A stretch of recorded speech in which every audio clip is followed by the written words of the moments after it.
ano yung roles muna ninyo dito sa sa ang himala ni Nino?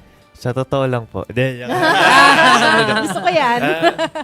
Ang role ko po dito is si Sir Nolly po. Teacher po ako ng Bukang Liwayway. Kumbaga isang malit po siya na community. And ang role ko po dito is malapit sa isa sa mga main character which is si Cedric Juan. Si Sir Victor po siya doon. Ako po isa sa mga tutulong na bumangon siya ulit sa buhay. So good ka dito. Mabait Opo. yung character mo dito. Parang totoong buhay lang naman. Naks naman. Natawad. Si Kitch Kitch. naman, anong role dito? Ako naman po dito si Kuya B-Boy. Makakasama rin po ni Nino sa proseso niya sa Bukang Liwayway. At the same time po, isa po ako sa katiwala ni Lolo Mars. At ng buong Bukang Liwayway, kung si may utusan Lolo man. Mars ba si Sir Freddy Webb? po. Oo. Yes po. So, anytime, anywhere, dyan si Kuya B-Boy. At syempre, may onti po tayong pakilig dito sa Ang Himalaan Ninyo. Kasama po namin si Queen Ay at saka si Paolo Angeles. Opo.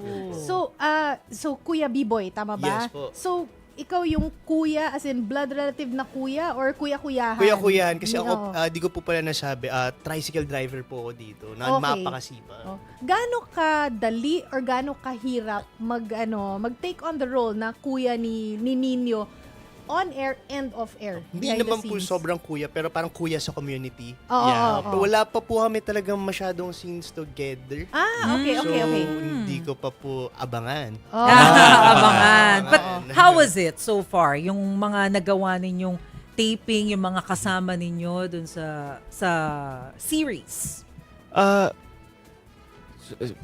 Ang hirap para sa akin masyadong kulang yung salitang okay naman pero yung sa akin kasi masyado siyang masaya. Wow. Lagi nga gaya na sabi ni Direct Top nung StoryCon pa lang namin. Gusto niya masaya ang set para kasi mas maganda ang takbo ng set kung masaya lahat. Ay mas maganda yung takbo o kung masaya lahat. Yeah. So para sa akin sobrang saya talaga sa set. And pati yung mga bata ang gagaling. Makulit sila, yes, Actually, mukha nga off-cam. silang Bata magaling. kasi. Magaling daw yung mga Oo. bata, pero nakita ko yung teasers at saka yung trailer sa screen kanina. Of course, Freddy Webb, tapos si Kai Cortez, nakita ko rin, no? And Carmi Martin, kamusta yung, hindi ko alam kung naka-eksenya na sila, pero kamusta ang yung pakiramdam na may mga ganyan kayong kasama ng mga veterans? Veterano. Siyempre, it's an honor po, lalo na makasama sila sa isang teleserye. Nagsisilbi po silang inspirasyon sa amin. Masala sa akin na pangalawa pa lang po dito sa isang teleserye. Tapos, ayun po, besides dun sa pagiging Carmi Martin nila, Sir Freddy Webb nila, pag nakikita mo sila, nakaband mo sila sa tent, may kita mo yung humanity nila eh. Kung bakit sila nandun sa success na meron sila ngayon. So, ayun, ako bilang bagong aktor, talagang inspirasyon sila. Gagawin ko, okay, ito yung mga tamang dapat para tumagal dito sa industriyang to. Ito yung peg nyo. Oo. So yan ba yung pinakang natutunan ninyo from them directly or indirectly? Yes po, kasi parang ito nga pong show na to, blessing po sa aming lahat to. So kung yung makasama pa lang sila, blessing na agad. Pati yung mga learnings eh. Totoo din naman. Kanina na-mention ni Paolo na hindi sapat sabihing okay lang kasi sobrang saya. So far, anong pinaka-memorable mo na moment or experience? Moment. Yung first time ko kasi kasi lumaki po ako sa QC. Hindi po ako lumaki sa province eh. So pinalublob po nila kami gamit yung paa sa anong tawag doon? Yung sa bukid po ba yun? Yung Palayan? Palayan. Oh. So, hindi po ako sanay talaga.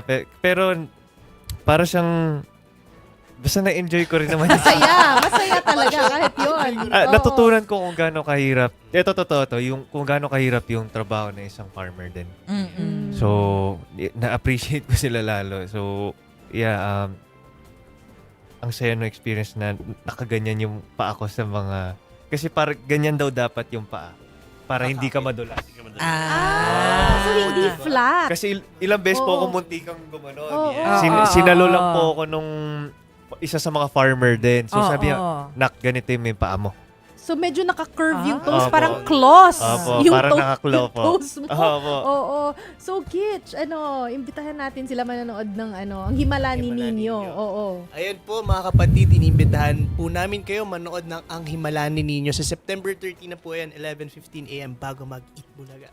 At yun po, dapat nyo po talagang abangan tong show na to dahil marami pong ma-inspire sa show na to. Malay nyo kayo rin po ma-inspire sa show na to.